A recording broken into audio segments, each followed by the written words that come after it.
జగనన్న ఇంటి పట్టా పొందే పూర్తి అర్హతలు తనకున్నప్పటికీ తనకు మరియు తన వార్డులోని అర్హతలను కొందరికి ఇంటి స్థలం మంజూరు కాలేదని వాపోయారు. నిరుపేదరాలిగా వార్డుకు మంచి శాస్త్రాలను గుర్తించి వార్డు ప్రజలు నన్ను గెలిపించారని, వార్డు మెంబర్గా ఉన్న తనకే దిక్కులేదని, ఇంకా నువ్వేం ప్రజలు చేస్తావంటూ తన వార్డులో ప్రజలు విమర్శిస్తున్నారని, ప్రజల వద్ద అబాస్ పాలయ్యారంటూ కన్నీటి పర్యంతం అయ్యారు.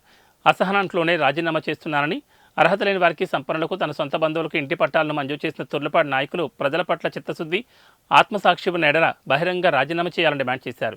ఇదిలా ఉంటే తుర్లపాడు వైసీపీ పార్టీలో వర్గ విభేదాలు తారాస్థాయికి మించిపోయాయి.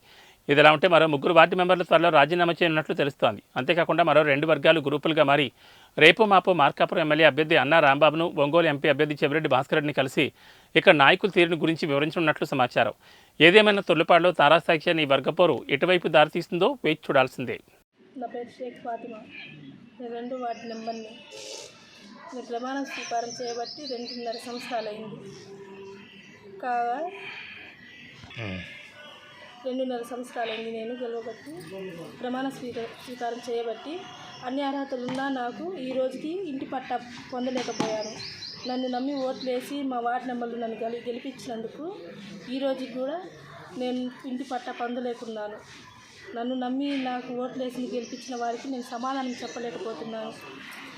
ఇంటి వార్డు నెంబర్ని నాకే ఇలా జరిగింది. రేపటి రోజు వాళ్ళు నన్ను నమ్ముకొని వేసిన ఓట్లు లబ్ధిదారులకి నేనేం సమాధానం చెప్పుకోవాలి? వాళ్ళకి సమాధానం చెప్పుకోలేక నేను అసహనం చెంది రాజీనామా చేయడానికి సిద్ధమవ్వాలి. ఈ రోజుకి జగనన్న కాలనీలో ప్రతి ఒక్కరికి ఇంటి పట్టాలు మంజూరైనాయి. అవి అర్హత పెద్ద ఆస్తి పరులకి, అర్హత ఉన్నా లేకున్నా నాయకుల వల్ల వాళ్ళ కాబట్టి వాళ్ళకు కావాల్సిన వాళ్ళందరి వరకే లబ్ధి పొందించారు. వార్డు నెంబర్ని నా వార్డులో చాలామంది ఉన్నారు. చాలామందికి ఇంటి పట్టాలు కూడా మంజూరు కాలేదు. కానీ వాళ్లకు సమాధానం చెప్పుకోలేక ఈరోజు నేను అసహనం చెంది ఈ ప్రమాణ స్వీకారం చేసిన సమయంలో కూడా అసహనం చెంది వాళ్ళు చెప్పే మాటలు వినలేక ఇంకా మీకే లేని పరిస్థితుల్లో మాకేం చేయగలవమ్మా అని అంటున్నారు ప్రతి ఒక్కరు. అందుకని అసహనం చెంది నేను ఈరోజు రాజీనామా చేయడానికి సిద్ధమవుతున్నాను. అద్దె మొబైల్లో వస్తున్నాం మేము అన్ని అర్హతలు ఉండి కూడా ఈరోజు కూడా నేను ఆ ప్రభుత్వాన్ని తీసేయట్లేదు. మాకు న్యాయం ఏం చేశారంటున్నాను. మమ్మల్ని నిలబెట్టినందుకు మా వార్డు మెంబర్లు మమ్మల్ని చూస్తున్నారు. నీకే దిక్కు లేదు వార్డు మెంబరే మాకేం ఇప్పిస్తావు మా నువ్వు అని. మా వార్డులో కనీసం ఎంతమందికి రాలేదో ఇంటి పట్టాలి. ఉన్నోళ్ళకి, పొలాలు ఉన్నోళ్ళకి, ఆస్తులు ఉన్నోళ్ళకి డబుల్ ఫ్లాట్ వేస్తున్నారు. అక్కడ ఒక్కసారి దిగొచ్చి చూస్తే అర్థమైంది నాయకుడు. ఆ ప్రభుత్వం నుండి ఆయన నాయకుడు ఇంత కుట్ర చేస్తుంటే పక్కన కూడా చేయడంలో పెద్ద తప్పేం లేదు సార్.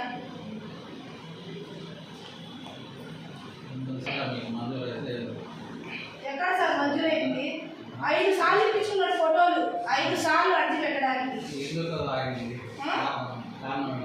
ఏమో సార్, మేము వీధి రావాలని లోపల కన్నా ఓటేసి గెలిపించారేమో కానీ వాళ్ళకి లేదేమో. కారణం ఏం చేస్తారు? వాళ్ళ హోదా, వాళ్ళ పద్ధతులు, ఆడపిల్లలని చూడలేము. మాకేం తెలియదు. ఇంకా మేము అడగలేదు సార్. ఎందుకు అడగలేదు సార్? 100 సార్లు అడిగాం సార్. ఇతో ఇప్పిస్తామంటూనే ఉన్నారు కానీ ఏ రోజుకి ఇప్పించింది లేదు, మేము తీసుకున్నది లేదు.